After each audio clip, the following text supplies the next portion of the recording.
नमस्कार, मैं वेदिका। आप सभी का स्वागत है आशुतोष वैदिक एस्ट्रो यूट्यूब चैनल पर। आज हम आचार्य जी से जानेंगे गणेश चतुर्थी कब है और गणेश स्थापना का सही मुहूर्त क्या है। साथ ही हम ये भी जानेंगे कि आर्थिक उन्नति और आर्थिक पक्ष मजबूत होने के लिए क्या विशेष उपाय करे जा सकते हैं। नमस्ते आचार्य जी।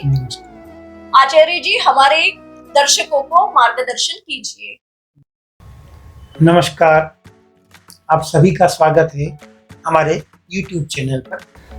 सर्वप्रथम मैं आपको बता दूं कि इस बार अर्थात 2022 की गणेश चतुर्थी है 31 अगस्त को और गणपति स्थापना का जो मुहूर्त है वह 31 अगस्त 2022 बुधवार को मध्याह्न काल अर्थात दिन में 12:08 से लेकर 2:28 तक और इस समय रहेगा वृश्चिक लग्न, जो कि एक स्थिर लग्न है। और जैसा कि आप सभी जानते हैं कि गणपति जी को हमेशा स्थिर लग्न में या स्थिर राशि में जब हम उनकी आराधना करते हैं तो हमारे घर में रिद्धि एवं सिद्धि की स्थिरता रहती है, इसीलिए वृश्चिक लग्न। गणपति प्रथम पूज्य क्यों है और इस गणेश चतुर्थी पर आपको क्या उपाय करने रहेंगे ताकि आप सभी की आर्थिक समृद्धि में वृद्धि हो, और अगर आप सभी को अपने व्यवसाय में किसी भी तरह का व्यवधान उत्पन्न हो रहा हो या किसी भी तरह की आर्थिक परेशानी हो तो इस गणेश चतुर्थी पर किए जाने वाला उपाय जो कि मैं आपको बताने वाला हूं, तो आप वीडियो के अंत तक बने रहिएगा। मैं आपको एक चीज और बता देता हूं कि गणपति प्रथम पूज्य क्यों है। गणपति अथर्वशीर्ष जो कि अथर्ववेद से लिया गया है, उस गणपति अथर्वशीर्ष में लिखा गया है कि त्वम मूलाधार स्थितो असि, अर्थात आप इस सृष्टि के मूलाधार हो, आपके द्वारा ही यह सृष्टि फली है या आपके द्वारा ही इस सृष्टि का विस्तार हुआ है। इसलिए जिन देव की आराधना से हमारी विवेक शक्ति जागृत रहे तो स्वाभाविक रूप से उस देव की आराधना हमारे लिए श्रेष्ठ रहेगी। हमारे शरीर में कुल 7 चक्र हैं, मूलाधार से लेकर सहस्रार तक। तो गणपति अथर्वशीर्ष में यह बात स्पष्ट रूप से है कि त्वम मूलाधार, न कि त्वम मणिपुर स्थितो असि। तो जिस देव के लिए यह कहा गया है कि त्वम मूलाधार, अर्थात हमारे शरीर के भीतर ही जो मूलाधार चक्र है उसको हमने व्यवस्थित कर दिया तो हमारे शरीर के बाकी 6 चक्र भी व्यवस्थित रहेंगे। अर्थात जड़, उस जड़ को हमने व्यवस्थित कर दिया, हमारी शक्ति को हमने, जहां की पूरी शक्ति केंद्र में है उसको हमने अगर व्यवस्थित कर दिया, अर्थात गणपति जी महाराज को हमने वंदन किया या उनकी आराधना की, तो हमारी विवेक शक्ति सही रहेगी और हमारे सभी कार्य निर्विघ्न संपन्न होंगे। इसीलिए गणपति प्रथम पूज्य। अब मैं आपको बता देता हूं गणेश चतुर्थी पर क्या ऐसा कुछ विशेष उपाय है जिससे कि हमें आर्थिक समृद्धि मिले। अब मैं आप सभी को एक अत्यंत गूढ़, रहस्यमय एवं अति प्राचीन उपाय बताने वाला हूं, जिस उपाय को करने के बाद आप सभी को किसी भी स्थिति में कभी भी पीछे मुड़कर देखने की जरूरत नहीं होगी, पर्टिकुलर आर्थिक दृष्टिकोण से।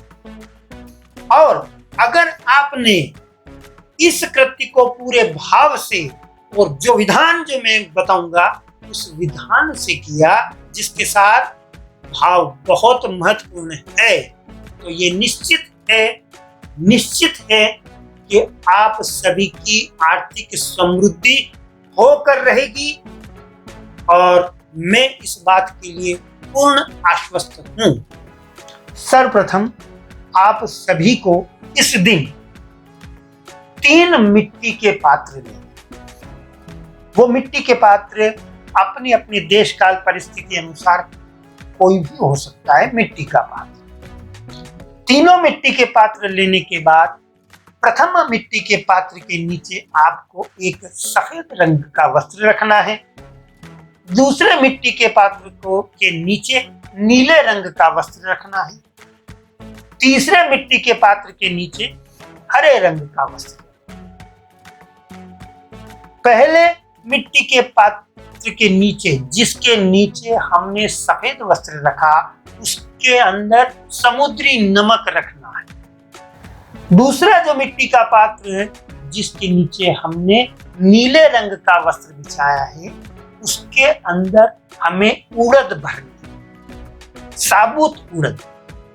तीसरा मिट्टी का पात्र, जिसके नीचे हमने हरे रंग का वस्त्र बिछाया है, उसके अंदर मूंग की दाल नहीं, पूरे मूंग, साबुत मूंग भरने।